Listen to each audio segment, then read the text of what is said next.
কাশেম ভাইয়ের মেয়ে অল্প বয়সে বিয়ে দেওয়ার কারণে স্বামীর বাড়ি অনেক শারীরিক নির্যাতন, মানবিক টেনশন, বিভিন্ন কারণে মা এবং দুইজন অল্প বয়সে মারা গেছে। এদিকে উত্তরপাড়া যখন চলছে কুসুমের লাশ নিয়ে কান্নাকাটি, আমরা কি দেখলাম কুসুমের বিয়ে, এদিকে কুসুমের কান্নাকাটি হচ্ছে উত্তরপাড়ায়, দক্ষিণ পাড়ায় চলছে বিয়ের আনন্দ উৎসব। তাহলে আমরা দেখি কুসুমের বিয়ে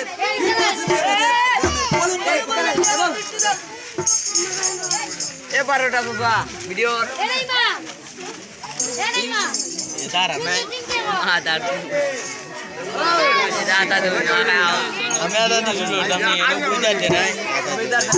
এই